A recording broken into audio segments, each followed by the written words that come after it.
राष्ट्र सर्वप्रथम, राष्ट्र सर्वप्रथम, राष्ट्र सर्वप्रथम, राष्ट्र सर्वप्रथम। राष्ट्र सर्वप्रथम की बात ललित सुमन के साथ कार्यक्रम में आप सभी का स्वागत है। पश्चिम बंगाल से उठे चक्रवाती तूफान यास का असर पिछले 2 दिनों से बिहार में भी दिखाई दे रहा है। बिहार के कई जिलों में लगातार बारिश के साथ तेज हवाएं चल रही है।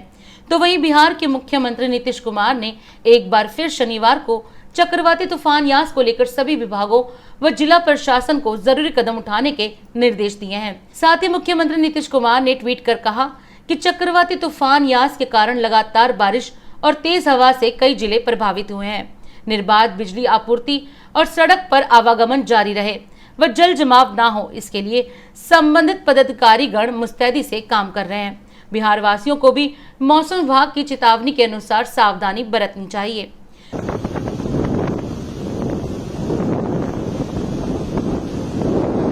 जीविका दीदियों के योगदान की सराहना करते हुए मुख्यमंत्री ने कहा कि जीविका की यात्रा वर्ष 2006 से महिलाओं को सशक्त व स्वावलंबी बनाने के सपने के साथ शुरू हुई थी। तब से लेकर अब तक 10,27,000 से अधिक स्वयं सहायता समूहों के माध्यम से 1,27,00,000 से ज्यादा परिवार इसमें जुड़ चुके हैं। राज्य के विकास में एवं खासकर कोरोना संक्रमण के दौरान भी जीविका दीदियां महत्वपूर्ण योगदान दे रही हैं। जीविका की ये यात्रा हम सभी के लिए प्रेरणादायक है। तो वहीं मुख्यमंत्री नीतीश कुमार ने बिहार राज्य में बढ़ते ब्लैक फंगस के मामलों को लेकर भी कहा। मुख्यमंत्री ने कहा कि बिहार में ब्लैक फंगस के मरीजों की संख्या में वृद्धि हुई है। स्वास्थ्य विभाग को सभी चिकित्सा महाविद्यालय व अस्पतालों में इसके इलाज के लिए आवश्यक व्यवस्था करने को कहा गया है। कोरोना से बचाव के लिए लगातार सावधानी जरूरी है। दिल्ली के उप मुख्यमंत्री मनीष सिसोदिया ने एक बार फिर दिल्ली में वैक्सीन को लेकर बात की। उन्होंने कहा, एक तरफ दिल्ली में वैक्सीन की कमी है तो वहीं दूसरी तरफ सरकार कोरोना वैक्सीन को टैक्स फ्री नहीं कर रही है। मनीष सिसोदिया ने कहा, अगर केंद्र सरकार हमें पर्याप्त मात्रा में वैक्सीन उपलब्ध करवाए तो हम 3 महीने में दिल्ली के प्रत्येक व्यक्ति को वैक्सीन लगवा सकते हैं। कोरोना की वैक्सीन को लेकर इस वक्त पूरे देश में हाहाकार मचा हुआ है। सारे देश में राज्य सरकारें इंतज़ार कर रही हैं कि कब उनके लिए वैक्सीन मिले और कब वो अपने पूरी आबादी को वैक्सीनेट करने का काम शुरू करें तेज़ी से। केंद्र सरकार ने कल हमको बताया है कि अब युवाओं की जो वैक्सीन है वो जून में मिलेगी और 10 जून से पहले नहीं मिल पाएगी, वो भी बहुत लिमिटेड सी सप्लाई मिलेगी। दिल्ली में हमने केंद्र सरकार को कहा था कि दिल्ली में हमें वैक्सीन उपलब्ध करा दीजिए। हम 3 महीने में पूरी दिल्ली की एक एक व्यक्ति को वैक्सीन लगवाना चाहते हैं ताकि एक कोरोना का साइकिल टूट जाए, उसका चक्र टूट जाए। लेकिन मैं बार बार कहता रहा हूं कि विदेशों में भेज दी, समय पर ऑर्डर नहीं किए, विदेशों से वैक्सीन के ऑर्डर नहीं किए, देश में जो वैक्सीन बन रही थी उसके बारे में समय पर चेत के काम नहीं किया और आज उसका नतीजा है कि वैक्सीन नहीं है। आज सब भटक रहे हैं। दिल्ली में 92 लाख युवा हैं। इनके लिए हमको 1,84,00,000 डोजेज चाहिए वैक्सीन की। सेंट्रल गवर्नमेंट ने हमें अप्रैल में केवल 4.5 लाख डोज दी। 1,84,00,000 चाहिए। अप्रैल में केवल 4.5 लाख डोज दी, मई में 3,67,000 डोज दी और जून में करीब 5.5 लाख डोज देने का एस्टिमेट दिया है। अगर इन 92 लाख युवाओं को कोरोना से सुरक्षित करना है, इनको बचाना है, कहते हैं कि युवा देश की एनर्जी है, देश की इस ताकत को बचाना है, तो एक ही तरीका है कि इनको वैक्सीन लगाई जाए। एक ही तरीका है कि एक एक युवा को वैक्सीन उपलब्ध कराई जाए और उसको दोनों डोज लगा के उसको सुरक्षित घोषित कर दिया जाए। केंद्र सरकार से मैं पूछना चाहता हूं कि दिल्ली सरकार जब आपसे कहती है हमें अपने युवाओं को वैक्सीन लगानी है तो आप कहते हो हमारे पास वैक्सीन नहीं है। प्राइवेट हॉस्पिटल उसी यूथ को महंगे दाम पे वैक्सीन लगाने के लिए जब कंपनियों से वैक्सीन खरीदता है तो केंद्र सरकार उसको वैक्सीन दिलवा देती है। जो वैक्सीन राज्य सरकार फ्री में लगाना चाहती है अपने युवाओं को, वो वैक्सीन प्राइवेट हॉस्पिटल 1,000 रुपए में, 1,200 रुपए में लगवा रहे हैं। मैं पूछना चाहता हूं केंद्र सरकार से कि अगर सरकार के लिए वैक्सीन नहीं है, अगर राज्य सरकारों के लिए केंद्र सरकार के पास युवाओं को देने के लिए वैक्सीन नहीं है, तो फिर प्राइवेट हॉस्पिटल्स को महंगे दाम पे देने के लिए वैक्सीन कहां से आ रही है? अगर केंद्र सरकार कहती है कि वैक्सीन कंपनियां उतनी वैक्सीन नहीं बना पा रही हैं कि राज्य सरकारों को एक मुश्त बड़े पैमाने पर दी जा सके, तो ये बड़े पैमाने पर देने के लिए प्राइवेट अस्पतालों के लिए वैक्सीन कहां से आ रही है? केंद्र सरकार इसका जवाब दे। क्या केंद्र सरकार ने केवल राज्य सरकारों को वैक्सीन देने पर रोक लगाई है? क्या केंद्र सरकार ने प्राइवेट अस्पतालों की किस राज्य को कितनी वैक्सीनेशन दी जा रही है, इस पे कोई राशनिंग नहीं है, इस पे कोई रेगुलेशन नहीं है? केंद्र सरकार पूरा डेटा रखे, किस राज्य को कितनी दी जा रही है, केंद्र सरकार प्राइवेट अस्पतालों को कितनी वैक्सीन दिला रही है, ये सारा डेटा केंद्र सरकार को रखना चाहिए। पश्चिम बंगाल ने इसका समर्थन किया, पश्चिम बंगाल ने भी यही मांग रखी, पंजाब ने भी यही मांग रखी, छत्तीसगढ़ ने यही मांग रखी, तमिलनाडु ने यही मांग रखी, झारखंड ने यही मांग रखी, वैक्सीन पर टैक्स का रेट 0 कर दिया जाए। पैसा कमाने की जगह हम ज्यादा से ज्यादा लोगों तक वैक्सीन पहुंचाने की सोचें, इसलिए इसको टैक्स फ्री कर दिया जाए पूरे देश में वैक्सीन को। लेकिन भारतीय जनता पार्टी के कई वित्त मंत्रियों ने इसका विरोध किया। उन्होंने कहा नहीं, टैक्स तो लगना चाहिए वैक्सीन पे, पल्स मीटर पे, ऑक्सीमीटर पर टैक्स तो लगना चाहिए। ऑक्सीजन कंसंट्रेटर आज तो आम आदमी घर में खरीद के भी रख रहा है, सिलेंडर ऑक्सीजन का, PP kits, testing kits, ventilator, इन सब पे टैक्स तो लगना चाहिए। इतने सारे वित्त मंत्रियों ने कल मांग की कि इस पे टैक्स फ्री कर दिया जाए, लेकिन भारतीय जनता पार्टी के कई वित्त मंत्री इस पे अड़े रहे कि नहीं, इस पर टैक्स लगना चाहिए। बीमारी की ये दवाइयाँ, बीमारी के ये थोड़े बहुत उपकरण जो आम जनता यूज़ कर रही है, जो ऑक्सीमीटर आम जनता यूज़ कर रही है, अगर टैक्स फ्री हो जाते हैं, उसको थोड़ा सस्ते मिल जाते हैं, तो इसमें भारतीय जनता पार्टी को क्या प्रॉब्लम है? क्यों भारतीय जनता पार्टी ने कल, भारतीय जनता पार्टी के फाइनेंस मिनिस्टर्स ने कल इस बात पे जोर दिया कि टैक्स फ्री नहीं होनी चाहिए? भारतीय जनता पार्टी बताए कि वो देश में महामारी के इस समय में इन सब चीजों से कमाई क्यों करना चाहती है। राजधानी दिल्ली में इन दिनों भाजपा नेता व कार्यकर्ता जगह जगह सेवाई संगठन के सौजन्य से कोरोना काल में गरीबों को सहायता देने का काम कर रहे हैं। इसी क्रम में आज दिल्ली के आनंद पर्वत इलाके में नई दिल्ली की सांसद मीनाक्षी लेखी के नेतृत्व में गरीबों को मुफ्त राशन किटें वितरित की गई। राष्ट्र सर्वप्रथम के माध्यम से सांसद मीनाक्षी लेखी ने कहा कि इस मुश्किल घड़ी में सभी को एक दूसरे का सहयोग करना चाहिए और मानवता का परिचय देना चाहिए। मीनाक्षी लेखी ने आगे कहा कि इस कोरोना महामारी से बचने के लिए लोगों को कोरोना के नियमों का सख्ती से पालन करना चाहिए। सिर्फ यही है कि जब मुश्किल समय होता है तो पॉजिटिविटी का मैसेज कि सबके साथ सब लोग खड़े हैं और कोई भी व्यक्ति अकेला नहीं है, वो बहुत आवश्यक है। और सम्मान के साथ लोगों की मदद की जा सके, इसका हर एक व्यक्ति को भरपूर प्रयास करना चाहिए, क्योंकि मुझे लगता है यही समय है अपने इंसानियत का परिचय सबको देने का। कोई अगर किसी के मुश्किल समय में एक गिलास पानी पूछ ले, किसी को अस्पताल पहुंचा दे, किसी का हाथ थाम ले, किसी को राशन पहुंचा दे, कोई जो भी छोटी बड़ी जैसी मदद की जा सकती है वो करना चाहिए, ताकि हम लोग समाज में सही संदेश दे सके और हम इंसान हैं इसका भी परिचय दे सके। नहीं तो हमारी एग्जिस्टेंस और एक अनगिनत ऐसी एग्जिस्टेंस का कोई फ़ायदा नहीं है। कि मुश्किल का समय ही ऐसा समय होता है जिसमें असली व्यक्ति की पहचान होती है। तो असली व्यक्ति की पहचान समाज में हो सके और समाज को सही दिशा भी मिले, इसी उम्मीद के साथ मुझे लगता है कि सबके लिए यही एक प्रेरणा है। देखिए, इतनी मुश्किल देखने के बावजूद भी आप देखिए कि इस देश के अंदर बड़े बड़े गैप्स थे। 130 करोड़ लोगों का देश, और पूरे देश में अगर आप सारे सरकारी अस्पतालों में गिनती करें वेंटिलेटर्स की, जिसकी कमी महसूस हुई, 16,000 वेंटिलेटर। सोच सकते हैं आप, 70 साल की आज़ादी के बाद और 130 करोड़ के देश में सिर्फ 16,000 वेंटिलेटर। उसके बाद पीएम केयर्स के माध्यम से 58,000 59,000 वेंटिलेटर देश में ही बनाए गए, राज्यों को भेजे गए, ये सोचते हुए कि जब वक्त बेवक्त ज़रूरत पड़ेगी तो राज्य उसका इस्तेमाल करेंगे। दुख की बात कि राज्यों ने वो डब्बे तक नहीं खोले और उन वेंटिलेटर्स को सेटअप नहीं किया। दिल्ली का ही उदाहरण अगर हम देखें तो दिल्ली के अंदर पंत अस्पताल का ऑपरेशन थिएटर तक को बंद कर दिया गया और झूठ मूठ का एक मोहल्ला क्लिनिक का नाटक हुआ, जिस नाटक के अंदर लोगों को दवाई मिलना तो दूर, डॉक्टर से कुछ फ़ायदा मिलना तो दूर, वैक्सीनेशन तक के लिए उस जगह का इस्तेमाल नहीं कर सकते और केवल अपने प्रचार प्रसार के लिए ऐसा प्रबंधन किया गया। तो ये तो दिल्ली का उदाहरण है, क्योंकि मैं दिल्ली में रहती हूँ और दिल्ली की परिस्थितियों के बारे में ज़्यादा जानकारी रखती हूँ। मगर पूरे देश भर में इसी प्रकार की हालत रही कि जो सुविधाएं, जो प्राइमरी हेल्थ सेंटर्स बनने चाहिए थे, बच्चों को ट्रेनिंग देके उनको नर्सिंग कोर्सेज, डॉक्टर्स, ये सब चीज़ें करनी चाहिए थी, वो नहीं किया। और all India institute of medical sciences Delhi में भरमार क्यों लगती है? क्योंकि यहाँ के डॉक्टर्स बेहतर हैं, जबकि हर राज्य के पास एम्स होना चाहिए।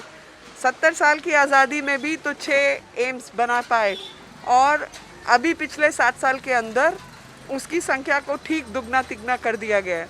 तो हर विषय के ऊपर 80 करोड़ लोगों को फ्री राशन की सेवा प्रधानमंत्री के कहे अनुसार किया गया, लेकिन वो भी राज्य सरकारें नहीं दे तो उसका क्या इलाज है, आप बताइए? क्योंकि पीडीएस सिस्टम के माध्यम से राशन कार्ड के द्वारा जो राशन का वितरण है वो राज्य सरकारों के वितरण उनके हाथ में है, लेकिन उससे संबंधित जो राशन है वो केंद्र सरकार फ्री में दे रही है। और सिर्फ राशन फ्री में नहीं दे रही है, जिनके पास राशन कार्ड नहीं है उनको भी राशन दे रही है।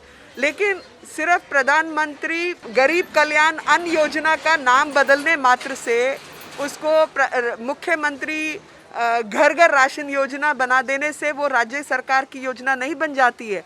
और दुख की बात यह है कि उसके बावजूद भी लोगों को राशन नहीं दिया जा रहा। और अगर राशन दिया जा रहा होता तो मेरा ये काम आज का बेकार था, मुझे ज़रूरत नहीं थी करने की। मुझे ये करना पड़ रहा है क्योंकि लोगों के पास राशन नहीं है, लोग भूखे मरने की कगार पर है। तो किसी के घर में कुछ ऐसी अव्यवस्था ना हो, इस कारण से मुझे लगता है कि जो भी कुछ किया जा सकता है वो करना चाहिए और राज्य सरकारों को भी अपने हिस्से का काम करना चाहिए, ना कि केवल लोगों को गुमराह करने का काम करना चाहिए। मैं दिल्ली वासियों को एक पॉजिटिविटी का संदेश देना चाहती हूँ और साथ ही ये संदेश देना चाहती हूँ कि एहतियात सब बरतें, एक दूसरे से उचित दूरी बना के रखें, मास्क ज़रूर पहनें और हाथ बार बार धोएं और अपने आसपास कोई भी ज़रूरतमंद व्यक्ति दिखाई देता है तो उसकी मदद ज़रूर करें। 22 वर्षों से प्रकाशित मदर इंडिया पत्रिका, पढ़ते रहे देश दुनिया की खबरों के लिए।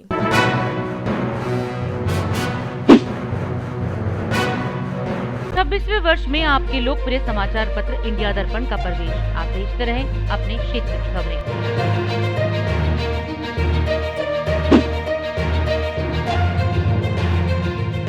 दिल्ली के सिविक सेंटर में हुई बैठक में दिल्ली में नालों की सफाई और जल भराव की समस्याओं को लेकर चर्चा की। बैठक में उत्तरी दिल्ली नगर निगम के मेयर जयप्रकाश, दक्षिणी दिल्ली नगर निगम की मेयर अनामिका सिंह व पूर्वी दिल्ली नगर निगम के मेयर निर्मल जैन शामिल थे। इस बैठक में मेयर जयप्रकाश ने कहा कि राजधानी दिल्ली के कई बड़े नाले दिल्ली सरकार के अंतर्गत आते हैं और मानसून के आने से पहले व लॉकडाउन का सदुपयोग करते हुए दिल्ली सरकार इनकी सफाई पर ध्यान दे ताकि बारिशों में जल भराव की समस्या उत्पन्न ना हो। दिल्ली के अंदर 5 एजेंसियों के नाले, जिसमें जो मुख्य बड़े नाले हैं वो सारे के सारे दिल्ली सरकार के अंतर्गत आते हैं। नगर निगम के अंतर्गत आने वाले नाले वो सब भी दिल्ली सरकार के जो विभाग है, चाहे वो फ्लड्स है, चाहे पीडब्ल्यूडी है, चाहे डीएसआईडीसी के नाले हैं, चाहे दिल्ली जल बोर्ड के नाले हैं, उन सब के नाले सीवर में ही जाकर के हमारे भी नालों का पानी मिलता है। और अगर आगे बड़ा रास्ता बंद हो, अगर हाईवे जाम हो, तो छोटे जो रास्ते हाईवे की ओर जा रहे हैं वो सब भी जाम हो जाएंगे।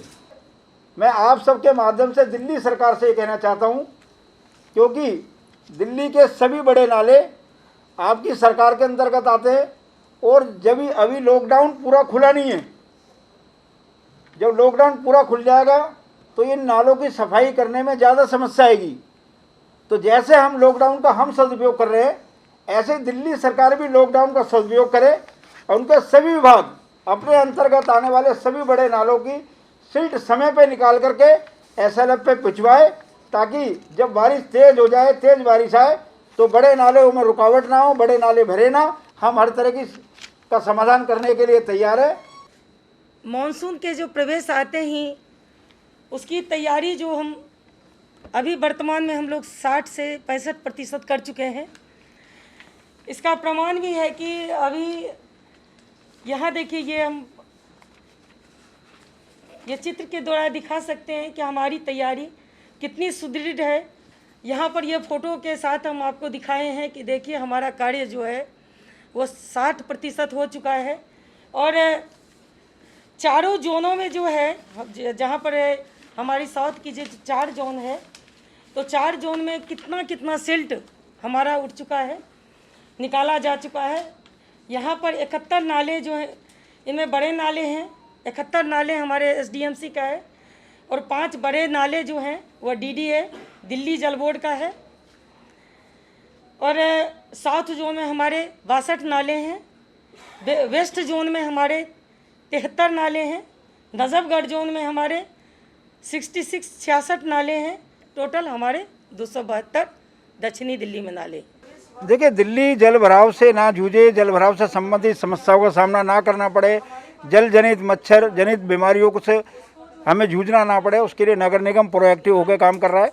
हमने पीछे अपने सभी विभागों की मीटिंग करी थी, उसमें हमने समीक्षा बैठक की है, कितने हमारे नाले हैं, कितनी उसकी सफाई होगी है, कितनी सिल्ट अब तक निकलनी चाहिए थी, कितनी निकली है और कब तक का है, सबका टारगेट फिक्स किया गया है।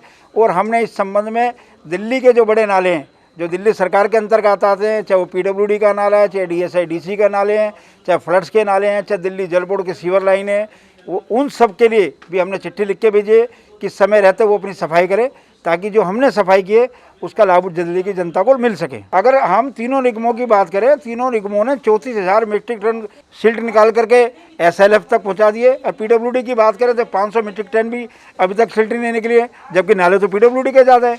डीएसआईडीसी क्या कर रही है, फ्लड्स क्या कर रहा है, दिल्ली जल बोर्ड क्या कर रहा है, सारे सीवर लाइनें बंद पड़ी है, जगह जगह ब्लॉकेज हो रही है। तो मेरा निवेदन है कि वो अपना काम बेहतर करे, हम अपना बेहतर काम करें, और समय रहते अगर हमारे कहीं पॉइंटों पे कोई रुकावट है तो हमें बता दें, उनके पॉइंटों पे कहीं वाटर लॉक होगी तो हम लिख के भेज देंगे, वो अपना काम करेंगे, हम अपना काम करेंगे, दिल्ली जल भराव से बच जाएगी। बहुत बहुत धन्यवाद है आपको। देखिए, निगम का जो सर्वप्रथम कार्य है वह है नाले की सफाई।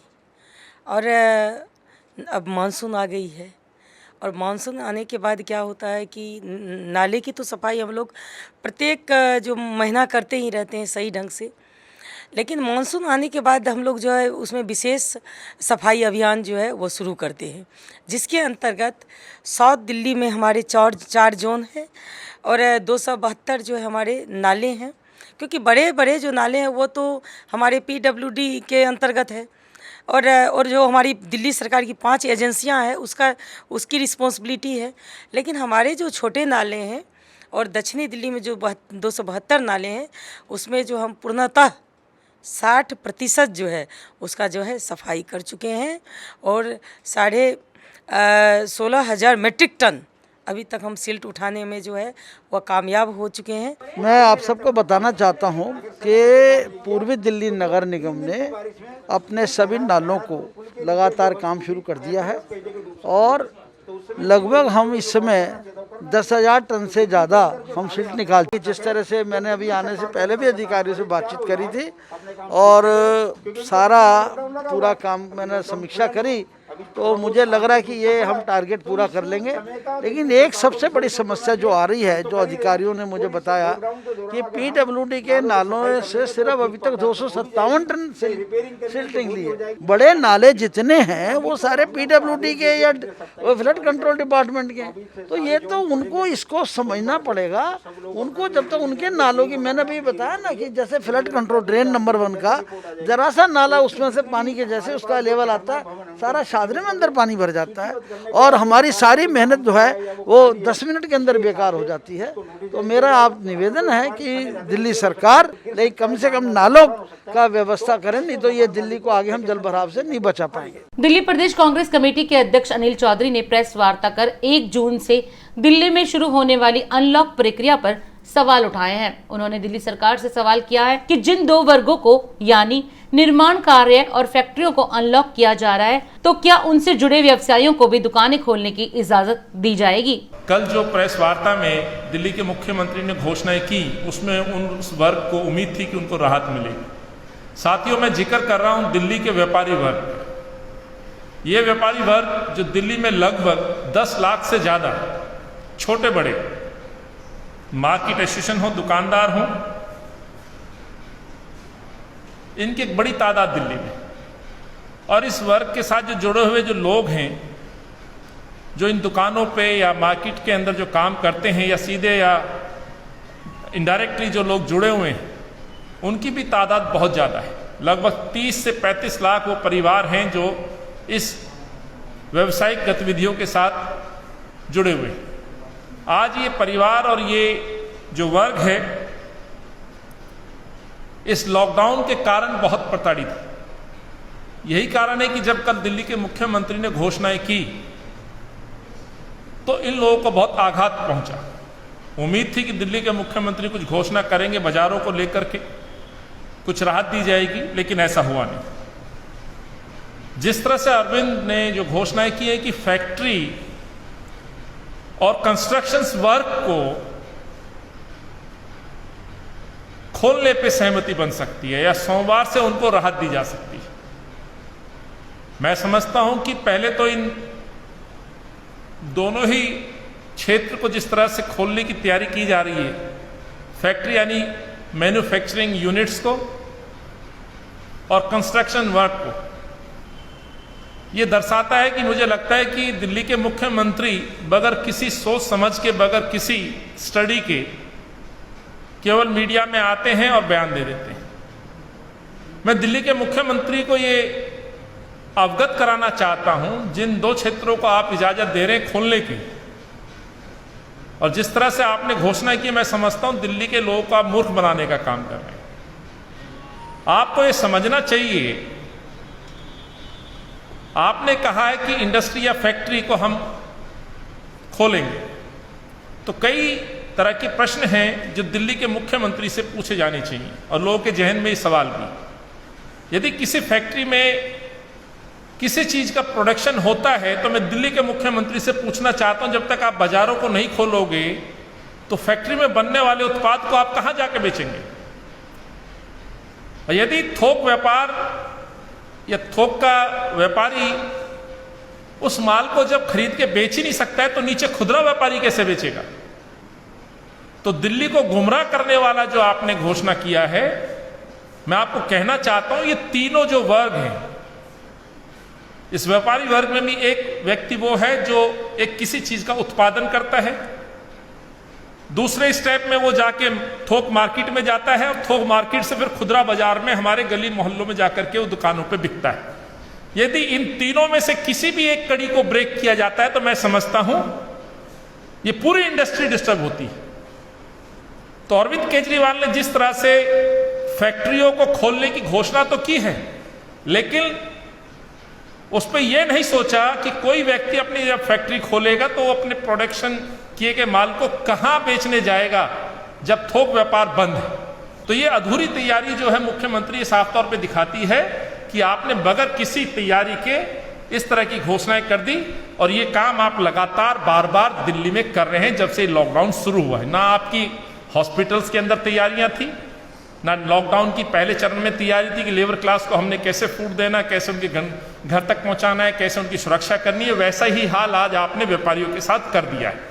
तो पूरी तरह कांग्रेस पार्टी ये कहती है कि आपका ये कोरी झूठी घोषणा साबित हो रही है फैक्ट्रियों के अंदर आप छूट देने का जो ऐलान कर रहे हैं। दूसरा सवाल उठता है साथियों, आपने कहा कंस्ट्रक्शन वर्क आप कर सकते हैं, कंस्ट्रक्शन में ढिलाई देंगे। तो कंस्ट्रक्शन में जो माल रॉ मेटेरियल खासतौर से रोडी, बदरपुर, सीमेंट का जो प्रयोग होता है, क्या इन दुकानों को खोलने की इजाजत आप दे रहे हैं? मैं ये पूछना चाहता हूं, इसकी क्लैरिटी आपने नहीं की है। यदि आप इन दुकानों को इजाजत नहीं देंगे तो आपको मालूम है आपका डिपार्टमेंट, एसडीएम और डीएम आपके लोग इतना भारी जुर्माना इन दुकानों पे लगाते हैं। उनके लिए आपने क्या राहत अनाउंस की है? इसका जवाब सरकार नहीं देती है। कंस्ट्रक्शन वर्क और फैक्ट्री को आपने जिस तरह से छूट देने का झूठा वादा किया है और उसमें घोषणा तो कर दी, लेकिन जो आने वाली दिक्कतें हैं उन दिक्कतों की तरफ आपने बिल्कुल नहीं देखा। आपने बिल्कुल इस पर स्टडी नहीं की कि और किन किन चीजों की आवश्यकता पड़ेगी।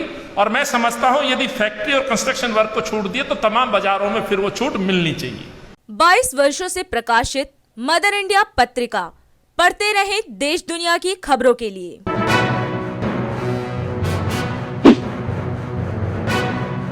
छब्बीसवें वर्ष में आपके लोकप्रिय समाचार पत्र इंडिया दर्पण का प्रवेश। आप देखते रहें अपने क्षेत्र की खबरें।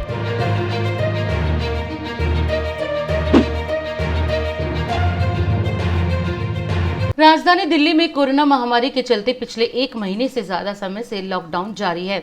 हालांकि अब कोरोना मामलों में कमी को देखते हुए 1 जून से दिल्ली सरकार धीरे धीरे अनलॉक प्रक्रिया शुरू करने जा रही है। पर इस लॉकडाउन के दौरान जरूरी सेवाओं को खुला रखा गया है और उन्हीं जरूरी सेवाओं में से एक है बसें। और महामारी के दौरान बस चालकों ने बिना किसी रुकावट के इन सेवाओं को पूरी जिम्मेदारी के साथ निभाया। राज सर्वप्रथम की टीम ने लॉकडाउन के दौरान बस सेवाओं से जुड़े लोगों से बात की। राज सर्वप्रथम से देखिए संवाददाता मिहिर झा की रिपोर्ट। इस कोरोना काल में बस चालकों की भी भूमिका अहम होती है और बस चालक के साथ साथ बस के कंडक्टर, मार्शल इस कोरोना काल में सभी अपनी अपनी सेवाएं दे रहे हैं। मैं अभी डीटीसी बस में हूं और बिल्कुल खाली है बस। तो मैं अभी चालक से बात करता हूं। आपका शुभ नाम? सर बलवंत राय। तो बस पूरी खाली दिख रही है, क्या कारण है थोड़ा बताएं? कोरोना की वजह से लोग बहुत कम आते हैं। जिनकी ड्यूटी है सरकारी या एक्सीलेंस सेवा में जो कार्य करते हैं, जिनको जाना जरूरी है, वही लोग सफर करते हैं। और लॉकडाउन की वजह से सब लोग अपने घरों में हैं। कोरोना की महामारी को रोकने का एक यही इलाज है कि घर पे रहें, सेफ रहें, सिक्योर रहें। और बहुत ही अच्छी बात चालक महोदय ने कही है और मौसम में भी तब्दीलियां हो रही है। और यह नज़ारा देखें, यह मार्शल है बस के। यात्री कम है तो इस वजह से सब अपने घर में रहें, सेफ रहें, सिक्योर रहें, बस। तो बहुत ही अच्छी बात इन्होंने किया। और बस का नज़ारा देखें, बिल्कुल खाली है। इसका मतलब है कि लोग कम सफ़र कर रहे हैं। मैं अभी जमुना बाजार में हूँ। मैं अभी ITO पर हूँ। कोरोना के मामले काफ़ी घट चुकी है और आप लोग सब्र बांध कर अपने अपने घरों में रहें।